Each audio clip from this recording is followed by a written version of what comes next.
sean todos y todas bienvenidos a Gestor Cultural RD Podcast. El día de hoy tenemos un invitado de lujo, ¿sí o no, Bochío? Hoy de lujísimo, lujísimo. Ay, chichi. Basilio Nova, bienvenido al podcast de Gestor Cultural RD. Bueno, yo me encuentro aquí bien franqueado con ustedes dos, en el medio de dos amigos, dos figuras, dos gente que yo quiero mucho. De modo que me siento como pez en el agua. Yo me siento muy bien. Bueno, vamos a ver si es verdad que te sientes como pez en el agua. Sí.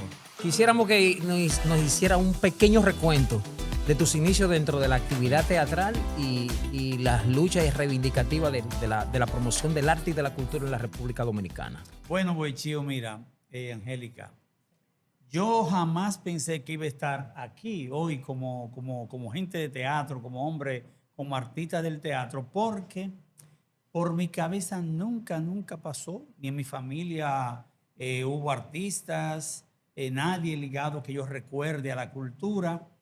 Lo más cercano que yo pudiera decir es, bueno, mi abuela en Sosúa, en Los Charamicos, que dirigía el montaje del Nacimiento Viviente en Navidad y hacían esa veladita y le ponían a uno una salita de angelito y así por el estilo.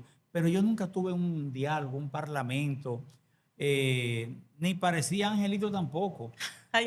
Porque no tenía el pelito así liso, nada por el estilo, no era blanquito. De modo que yo era uno más de los pastores, ¿verdad? Pero ese fue el inicio de todo. bueno, yo no sé si ese fue el inicio de todo. Lo que yo sí sé es que a principios de los 70, y esto es algo que yo digo mucho porque es como realmente ocurrió, al inicio de los 70, pues yo era canillista. Yo voceaba periódico, vendía periódico, El Nacional, Última Hora. ¿Y el sol lo vendía? El Sol no. Yo porque yo estaba en la mañana en la escuela, en el colegio Corazón de Jesús en Villajuana.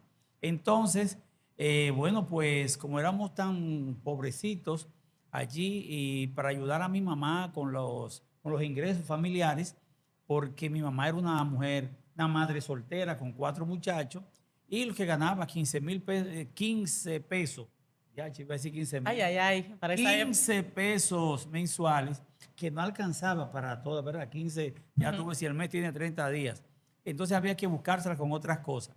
Pues entre esas labores de venta de periódicos, venta de frío, arepa, helado en palito, con una cajita, yo era chiquitico, flaquito, pero con una caja que me hacía aquí un hoyo, los periódicos, limpiabota, ayudante de mecánica y de desabolladura y pintura, todas esas cosas conjuntas, ¿verdad? Pues un día mi hermano que me sigue me invita a una obra de teatro, me dice que necesitan un canillita para la obra, ¿verdad? Entonces me dice... el trabajo perfecto en ese momento. Ya tú lo sabes, era como representarme a mí Un mismo. actor natural. Exacto, entonces yo dije, bueno, pues nada, cuando llegué allí era un señor que se llamaba Antonio, bueno, don Antonio. Don Antonio me dijo, mira, usted va a hacer un canillito, te va a traer un grupo, o sea, yo lo era en realidad. Entonces él me dijo que al otro día, eso fue un viernes, la función era el otro día sábado, y entonces él me dijo, usted tráigase un paquete de periódico, lo amarra con una soguita, se lo pone aquí, se amarra la camisa aquí con un nudito, se remanga los pantalones y vas a decir el siguiente texto. Extra, la policía extenderá una redada contra todos los malhechores. Extra. Y me puso a decir ese diálogo. Yo lo dije muchas veces. Me dijo, mañana aquí a las 5 de la tarde en punto. Ya sabes con lo que... Ya el otro día, el sábado, estaba yo allí temblando, nerviosísimo. Ay. Pero estaba ahí. Y entonces él me dijo, cuando yo le diga que salga, usted sale diciendo lo que yo le dije. Ah, perfecto. Entonces yo estaba ahí y cuando me dijo, ahora, yo salí extra. Y se me olvidó todo lo que decía de ahí para La adelante. emoción, Dios mío. Entonces ya yo no sabía qué decir y me quedé como disco rayado ahí en extra, hasta que me llegó una luz y dije, la policía va a agarrar a todos los ladrones. Y cuando ya yo dije eso, yo me sentí como libre y entonces yo empecé a seguir diciendo, extra. Y seguí diciéndolo. Entonces ya yo iba con más confianza. yo me estaba comiendo el mundo, pensaba yo. Y el hombre me hacía así que viniera. Pero yo no entendía lo que él me decía. Y él me decía así que... Y yo seguía extra, extra. Hasta que un momento ya yo dando vueltas, estaba mareado, tanto dando vueltas ahí. Él me aló y el público lleno ahí, el teatro lleno ahí, la sala, el pórtico. Y bueno, me sacó de escena. Y me dijo, váyase de aquí, que usted me ha dañado mi obra. Y yo miré para atrás, para todos los lados, vergonzosa, con mucha vergüenza. Ahí me fui. Él me dijo antes de ir, primera experiencia, dañó mi obra y se va, y aquí no vuelva más. Y yo entendí que yo había dañado la obra. Bueno, pues pasó el tiempo y Reinaldo y mi hermano, Reinaldo Dísela y mi hermano me llamaron un día y me dice, Basileo, mira, vamos a montar una obra de teatro, quiero que tú participes. Yo le dije a mi hermano, pero... ¿Y qué edad tenía cuando eso? Bueno, cuando Reinaldo Dísela le dijo esto. Eso fue como el 72. O sea, yo tenía del 58 al 70, son 12 años. Como 12, 14 años. 14 años, exacto. Entonces, pero no fue Reinaldo, fue mi hermano que me dijo que yo no conocía a Reinaldo hasta ese momento. Ok. Entonces, yo le dije, ¿tú quieres que yo te dañe la obra como a don Antonio? No, hombre, don Antonio no sabe de teatro, me dijo él. Yo que estudio en Bellas Artes, sí sé lo que es teatro. Y yo, no, yo que no, y él que sí. Hasta que en una me dijo, mira, se llama Reinaldo Dísela, él vive aquí, en la Seibo, aquí cerca del colegio, él también vive aquí en Villajuana. Y yo que yo te voy a dañar la obra, yo no quiero. Mira, pregúntale a él, don Antonio sabe de teatro. Reinaldo dijo, no, él no sabe de teatro. Y yo me quedé mirando así, como que no sabe de teatro. Y entonces, mira, vamos a montar esta obra de teatro. Y me pasaron 2 libretos. Don Antonio no me había dado ningún libreto. Y yo leí, aunque por ignorante que fuera, yo leí que la obra decía La farsa y justicia del corregidor, de Alejandro Casona. Yo no sabía quién era Casona, pero bueno. Y la otra que se llamaba La guarda cuidadosa, de Cervantes y Saavedra. Digo, espérate. ¿Y dónde te van a ensayar esta obra? Dije 2 tremendas obras. ¿Dónde yo voy a ensayar esta obra? En el Mauricio Báez. Wow. Era un caserón, una casa vieja de madera con techo de zinc. Y cuando el ensayo, mañana arrancamos y así empezamos a ensayar. Se unieron al grupo otros compañeros del barrio, familiares y amigos, de modo que conformamos un equipo de teatro que se llamó Los Juglares del Teatrón. Y los Juglares del Teatrón hicieron su estreno de esas 2 piezas en un pequeño teatro que había sido la capilla del Corazón de Jesús, Villajuana. Esa capilla la convirtieron los salesianos en un teatro. ¿Y fue al mismo tiempo que las 2 obras? Sí, porque eran obras cortas, son entremeses. Ok. Entonces los entremeses son cortos, como hacer una obra y la otra después. Y ahí empezamos a hacer teatro. Yo parece que lo hice tan bien que las muchachitas del barrio me cambiaron el nombre. Oh. Me llamaban Zapatero. Y yo me sentía muy orondo, muy contento, porque en La guarda cuidadosa hay un personaje que es un zapatero y que dice unos versos, oh chinela de mis entrañas, que le recita, le declama a Cristinica, que es la sirvienta de la casa, de los que están enamorados. Entonces yo hice mis cosas también, que a partir de ahí todas las muchachitas del barrio querían bailar Zapatero, conmigo. Ya no era Basileo, era Zapatero. Zapatero. Y de ahí para adelante, en todas las fiestecitas que había en el barrio, yo bailaba con todas las muchachas porque todas querían bailar conmigo. Y así fue como yo inicié en el teatro en el año 1974, en el mes de octubre, hasta hoy día. ¿Cuántos años son ya aquí? Son haciendo teatro? 52 y corriendo. O sea, más de medio siglo. Más de medio siglo. Eso es mucho. Mira, qué interesante que tú hayas hecho este desglose histórico sobre lo que ha sido tu trayectoria como teatrista y como gestor cultural. Una cuestión importante es que nosotros queremos saber, ahora en estos tiempos, ya de pasar por este recorrido de historia, ¿qué tan significativo ha sido para ti la puesta en funcionamiento, la presente ley de mecenazgo, la ley 319-? Bueno, hay una parte de la primera pregunta que yo no he tocado. No sé si quieres que vuelva ahí o voy a esta. Bueno, es bueno que hable de cuáles han sido los beneficios que ha dado la ley de mecenazgo en los pero actuales claro, momentos. claro. Mira, hoy día es más imperioso, más necesario que nunca el financiamiento o la financiación de la cultura por parte no solamente de los estados, sino de las empresas, ¿verdad? Y de los empresarios. Porque recientemente la UNESCO ha votado unas declaraciones y dentro de esas declaraciones importantísimas están precisamente la sostenibilidad de la acción cultural, entre otros grandes temas importantes, porque es que si no hay una financiación para la actividad teatral, la misma puede desaparecer, Exacto. porque la cultura no es gratuita. Para hacer cultura necesita Recursos. haber alguna fuente de ingreso o de recursos para que se pueda hacer. Entonces, con la ley de mecenazgo, con todos sus vaivenes, lo que hemos recibido y lo que fuimos agraciados en esa primera selección de 100 proyectos premiados, pues no los 100 han recibido esos recursos porque no se acogieron a los cambios que hubo.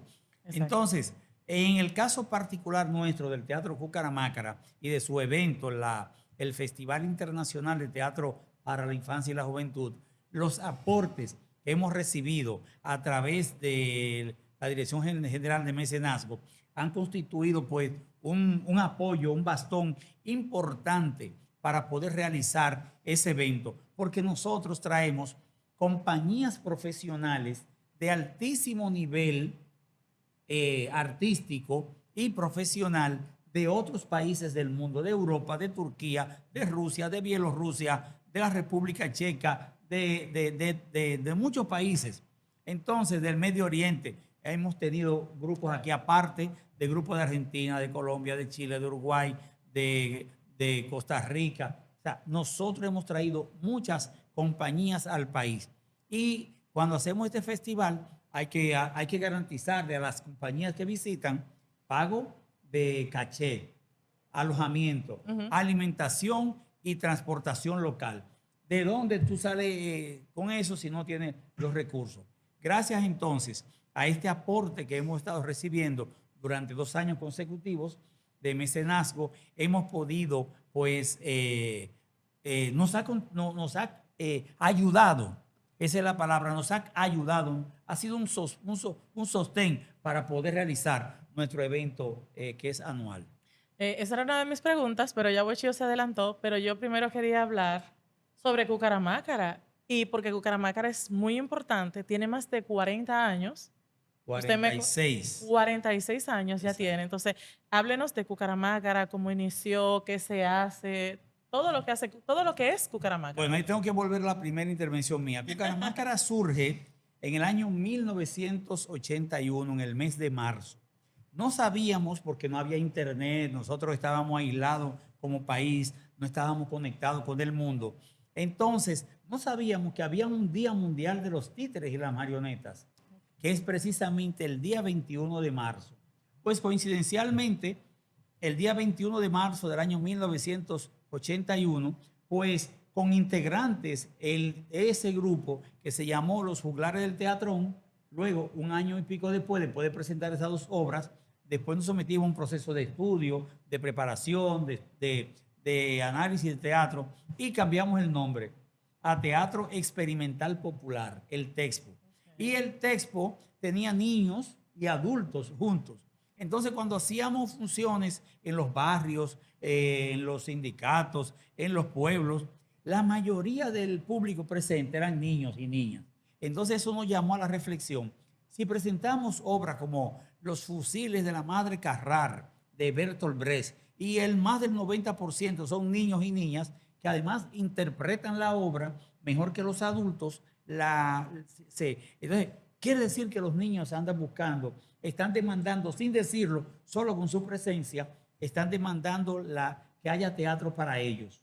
Entonces decidimos hacer un grupo de teatro para niños y niñas dentro del Teatro Experimental Popular. Y ahí surge Cucaramácara con teatro infantil y con títeres.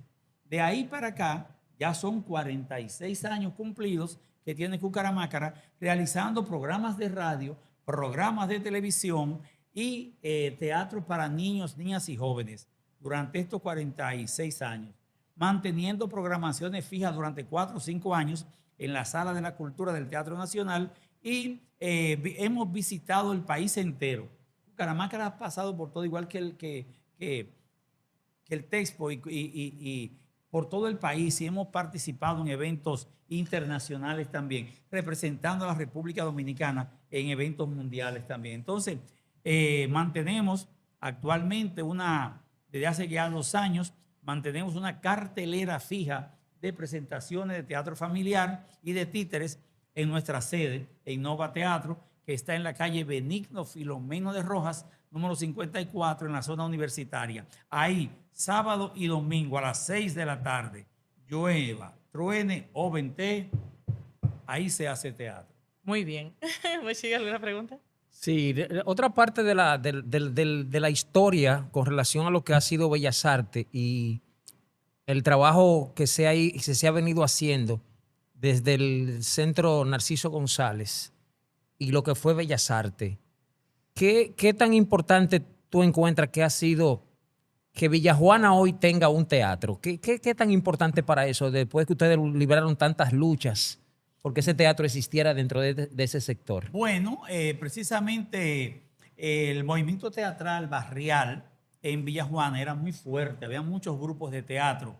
Y tengo entendido que Ángel Mejía es parte de ese proyecto, ¿verdad? Sí. Entonces, cuando en el año 1986 el doctor Balaguer volvió al poder, ¿verdad? Después de 8 años de ese intermedio, gobernado por el PRD, Balaguer vuelve en el 86 y decide hacer una remodelación del barrio Villajuana y Villa Consuelo. Y se traza como una línea divisoria el Expreso Quinto Centenario. Ah, sí. Nosotros habíamos albergado mucho, porque y entonces al construir la iglesia del Corazón de Jesús, demolieron aquel teatrico pequeño que estaba allí. ¿Dónde iniciaron ustedes? Donde nosotros iniciábamos y era nuestra casa de presentación y de muchos grupos. Ahí yo vi a Gayumba, a Manuel Chapuzó, con Rómulo Rivas, a Rafael Villalona. Lo vi representar obras importantes en ese pequeño teatro ahí en Villajuana. Entonces, nosotros nos quedamos sin teatro. Y entonces, era una demanda nuestra. ¿Y dónde buscamos? ¿Dónde hacemos un teatro?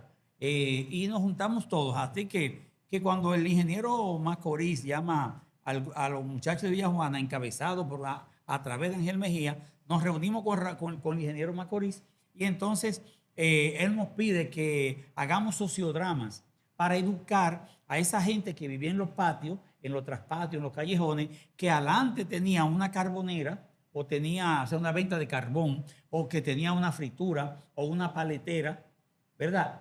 O las mujeres lavaban por paga en los callejones. Entonces, en esos edificios de 4 y 5 plantas no iban a poder tener carbonera, ni tampoco iban a tener fritura, ni tampoco iban a poder cocinar con carbón, sino que ya iba a tener una estufa. Entonces, nos dijeron que hiciéramos sociodramas para educar a esas personas que iban a habitar, según el censo, esos edificios. Empezamos con los sociodramas y el pago que Macorís nos ofreció fue darnos apartamentos a cada uno de los miembros de los grupos. O sea, aunque no nos tocara, porque yo no vivía en ese límite. Yo vivía en la Peña Valle con Tuti Cáceres, por ahí, o sea, en la Summerwell. O sea, a mí no me tocaba un edificio ahí, pero los que estábamos en el teatro, a todos los miembros, según Macorís, nos iba a tocar un apartamento. ¿Y cumplieron? Nosotros no aceptamos esa oferta. Okay. Le dijimos a Macorís que los que queríamos un teatro. Y el primero que sorprendió fue Macorís, un teatro. Y estos muchachitos, ¿qué es lo que están? Sí, un teatro. ¿Usted sabe? Sí. No, miren, yo le voy a construir un auditorio. No. Queremos un teatro. Pero espérense que yo puedo hacer esto, pero para hacer un teatro tengo que hablar con el doctor Balaguer. Queremos. Entonces, miren, voy a hacer un anfiteatro. Un anfiteatro en Villajuana. Pero las botellas van a llover aquí, un anfiteatro es destechado. Entonces, no queremos un teatro. Pues no, que no podemos hacer eso. Le vamos a dar oficina en cada uno de los edificios. Se hicieron 3 torres en Villajuana al lado del Narciso, donde se lo ven ahí, se llaman torres de profesionales. Hay una de abogados, hay una de médicos y otro no sé de qué. Entonces, le dijimos que el teatro no se hace en oficina. Y así convencimos a Macorís. ¿Cómo lo convencimos? De que hay una arquitecta dominicana, Lina Consuelo Hoppelman González, Lina Hoppelman, que era miembro del TEXPO, del Teatro Experimental Popular, y le dijimos a Lina que diseñara un proyecto de teatro. Lina diseñó la estructura, o sea, diseñó, llevó su maqueta, y cuando le llevamos a Macorís aquello, él se maravilló y arrancó con la maqueta para donde Balaguer. Se aprobó la maqueta. Qué bien. Y empezó a hacer ese teatro. Entonces, para lograr eso, nosotros, Ángel, que era el presidente de la Fundación Teatro de Villa Juana, y yo, el vicepresidente de la Fundación de Teatro de Villa Juana, y todos los miembros de todos los grupos de teatro y artísticas de Villa Juana, pues logramos que Monina Solá, María Castillo, Rafa, todas las figuras importantes del teatro dominicano, pues se nos unieran y nos apoyaron en esa demanda. De modo que eso que está ahí es producto de esa lucha. ¿Y en qué año se inauguró? Bueno, se empezó la construcción en el año 1987. Se paró durante 20 años. Wow. Pero claro, cuando se paró ya estaba toda la estructura. Si buscamos la foto de esa época, entonces la vamos a ver. Si tú quieres ponlo ahí, Teatro Villa Juana, que te va a aparecer en Google, en la edición tú lo pones ahí. Okay. Entonces, por un discurso de Ángel Mejía que ganó el premio Soberano, ¿verdad? Sí. El Cassandra ganó por participar en una obra de teatro dirigida por Ramón Pareja y haberse hecho un artículo importante, un editorial del New York Times que declaró premiaron a Ángel y toda la crítica del New York Times. Entonces, por esa crítica del New York Times, le dieron el Soberano Ángel, el Cassandra, el premio es el Cassandra Ángel Mejía. Y en su discurso, Ángel pidió al pueblo que votaran por Juan Bosch. Eran las elecciones del 96, entre Balaguer y Bosch. Entonces, a eso no le gustó mucho a Macorís ni a Balaguer y mandaron a parar el teatro. A partir de ahí, la construcción se paró durante 20 años hasta que luego, a su vuelta del gobierno, el doctor Leonel Fernández retomó a pedido nuestro, porque de Leonel de Villajuana también, yo me le acerqué y él me prometió que eso se iba a terminar. Se terminó y ahí está lo que es hoy el Narciso González, gracias a la unidad del movimiento teatral dominicano, no solamente de los teatristas de Villajuana, sino de todo el conglomerado de teatristas nacionales del país entero, incluso de muchos artistas internacionales que en el 97 se unieron a la protesta que teníamos en contra del festival que realizó Ramón Pareja y Natalia Sánchez, negándole la participación al teatro dominicano. Entonces, esos artistas internacionales que llegaron al país invitados por el Estado dominicano a través del Teatro Nacional se unieron a la lucha. Muy interesante la historia del Narciso González. Así es. Ese teatro hoy en día está realizando una gran función a nivel social, porque el teatro Narciso González hoy está dedicado a la enseñanza y a la multiplicación de las bellas artes. Siempre fue así. Y ahora tengo yo dos Y preguntas. es decir, que el fruto y la idea que ustedes sembraron para que esa actividad fuera posible, ese teatro fuera posible, hoy está convertido en una escuela que le sirve a la sociedad y al barrio, y le sirve al barrio también. Claro. Porque estoy muy enterado que durante la semana se ofrecen talleres para adolescentes y niños y los sábados se mezclan a algunos adolescentes con adultos. Y ellos están en danza, teatro, percusión, música clásica. Esas clases empezaron desde los tiempos de la construcción. En plena construcción del teatro. Del teatro, llevamos una extensión de la Escuela Nacional de Arte Dramático.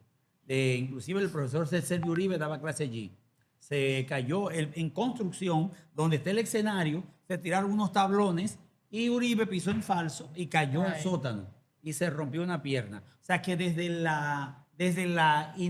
el momento inicial desde la construcción, en plena construcción, el teatro en construcción, hicimos festivales, Wow. montamos la escuela ahí y yo que fui prácticamente su primer director, hubo un director que fue Ramón La Chapelle, hermano de Ángel Mejía, su primer director, duró 7 meses, yo luego lo dirigí del 2008 al 2012 y luego del 16 al 20. O sea que esa gestión que se hizo ahí, Ángel Mejía y yo, de empezar de enseñar teatro, música, arte, pintura, todo en el Villa Juana, es una iniciativa nuestra, tanto desde el inicio hasta ahora que se mantienen. Y hicimos en mi gestión los amarres con la Dirección General de Educación Artística, el antes SINFAE, hoy DEFAE, para que esas clases se mantuvieran ahí.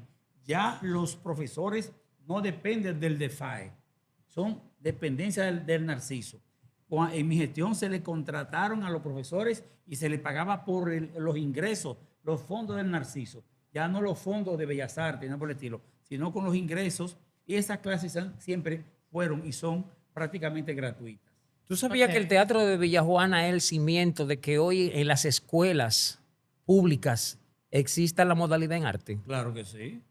Claro, es así. Producto de esa trayectoria que se ha hecho, que ha contado Basilio acá, está en el país la modalidad en arte. Porque recuerdo que cuando eso inició en el Ministerio de Educación, Bellas Artes y Cultura, que así era que se llamaba antes, Ministerio de Educación, Bellas Artes y Cultos, recuerdo que cuando la profesora Gilda Matos, encabezada con Elvira Tavera, hicieron que se hiciera un departamento para esa unidad, para comenzar a impulsar la educación artística. Desde la escuela. Desde la escuela. Claro. Eso es parte de esa historia. Aparte de eso, está también una cosa que debemos reconocer y que no debemos dejar de lado, sin dejar de mencionar a Franklin Domínguez, quien fue también parte importante, clave importante para que eso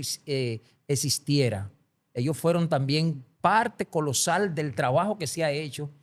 En eso también recibimos el apoyo de Iván García, que también trabajó mucho en eso, en las elaboraciones de proyectos y eso. Basilio Reinaldo dijo que fue la Disla, unidad, no solamente de los que estaban en Villajuana, sino la unidad completa. sí, y Reinaldo Disla, que trabajó todo el tiempo, trabajó el tema de la enseñanza de los títeres dentro de las escuelas como herramienta educativa, más que teatro, como una herramienta educativa. Sí, hablando de, ya que tú mencionas los títeres, Basilio, hay otra historia que nosotros necesitamos que usted haga. Y es Fitish.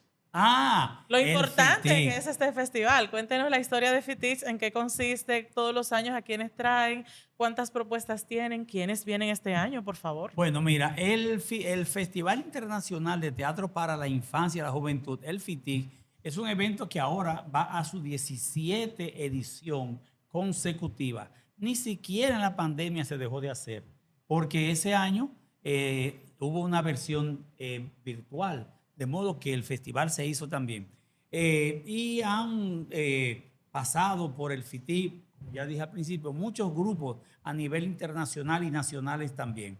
Este festival tiene el objetivo de garantizar el derecho que tienen niños, niñas y jóvenes al disfrute del arte, al disfrute de la cultura, a disfrutar del teatro, ¿verdad? Entonces, ya que no hay un programa estatal, el Ministerio de Educación ni el Ministerio de Cultura no tienen lo que había que se llamaba la Dirección Infantil y Juvenil, que hubo en el Ministerio de Cultura, eso desapareció hace mucho tiempo. De modo que ese gran vacío nosotros no lo llenamos, pero le ponemos cada año una piedrecita más a ese hoyo que hay ahí, esa falta, a ese hoyo en la pared, para irla cerrando. Entonces, grandes compañías del mundo, bueno, en este año nosotros hacemos una convocatoria mundial y se riega por el mundo. Por eso que te digo que han venido grupos de Rusia,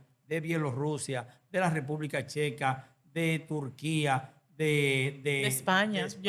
claro, de Israel, O sea, muchísimas partes del mundo. Entonces, es por eso. En este año recibimos más de 150 solicitudes de países de todo el mundo. O sea, que ustedes tienen que hacer una curaduría. Hay que hacer una curaduría.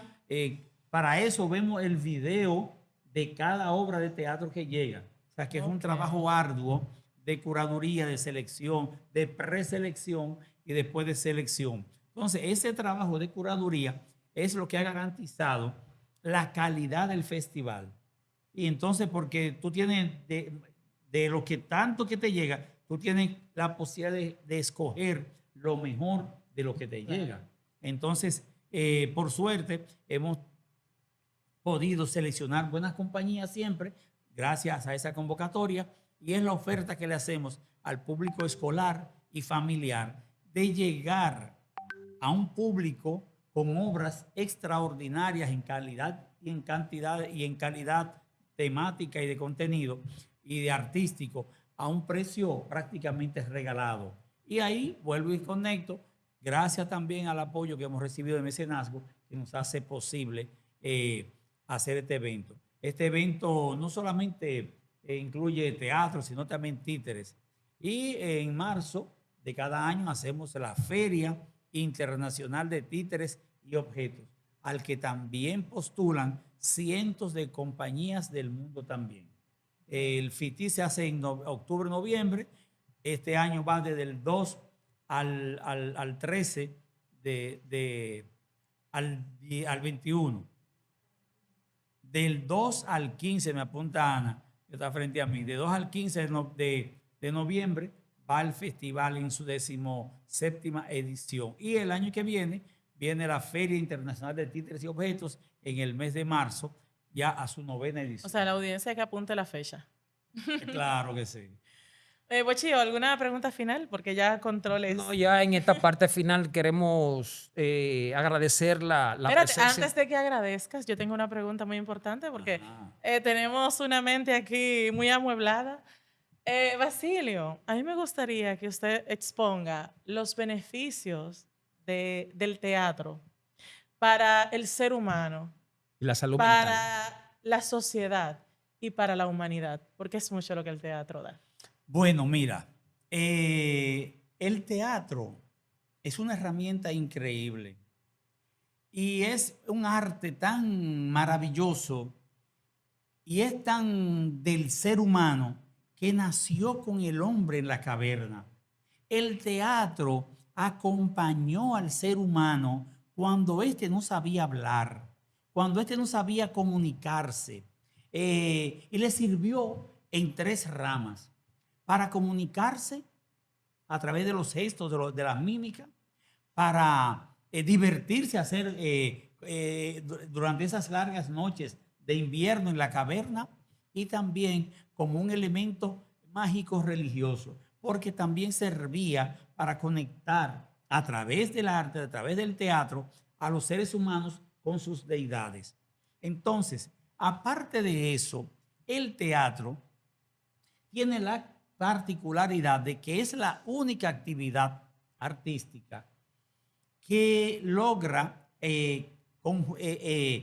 todas las artes. El teatro es una síntesis de las artes. En el teatro converge la literatura, la danza, la música, el canto, todas las manifestaciones artísticas, la pintura. Y la arquitectura con la arquitectura con el diseño. O sea, es una síntesis de las artes el teatro. Pero además, como es un arte que no se puede hacer, aunque tú lo hagas un monólogo, aunque sea un solo actor en escena, necesita de un equipo que está en background. De modo que es un trabajo muy colectivo. Está el trabajo del técnico sonido, del de sonido, del de luces, el atrecista, el tramoyista, el vestuarista, el apuntador, los actores, un maquillista. Es un gran equipo de trabajo. Pero para los niños representa algo mejor y mayor todavía. Y es que enseña al niño y a la niña a trabajar en equipo. Enseña al niño a ver, a interpretar, a ilusionar, a imaginar. A imaginar mundos posibles. Entonces, todas esas cosas contribuyen al desarrollo integral de niños y niñas. Por eso es que las grandes instituciones mundiales como la UNESCO, la OEI, entre otras, Naciones Unidas, señalan la importancia del teatro y dicen que mientras más joven, mientras más pequeñito es el niño, asiste al teatro, pues es mejor, porque ese niño que asiste al teatro desde chiquitico, pues va a ser al final un mejor ser humano. Entonces, más sensible, respetuoso, amante de la naturaleza y del medio ambiente, va a respetar su medio ambiente y va a amar la humanidad. O sea, eso es el teatro. Y los artistas muy difícilmente caen en delincuencia. Es lo contrario. Los artistas hacemos que sea posible vivir en un mundo mejor. Ahora sí podemos agradecer, Bochín. Sí, agradecemos la presencia de Basilio Nova aquí en Gestor Cultural RD, esperando tenerlo muy pronto por acá, por otra entrevista, porque los temas que hemos tratado hoy han sido muy cortos. Sí. Nos falta todavía hacer un desglose de otras actividades que están por ahí pendientes y parte de la trayectoria de Basilio. Basilio no dijo ni la cuarta parte. Bueno, faltan cosas por decir todavía. Claro. Bueno, muchísimas gracias. Hasta la próxima. Gestores Culturales RD Podcast.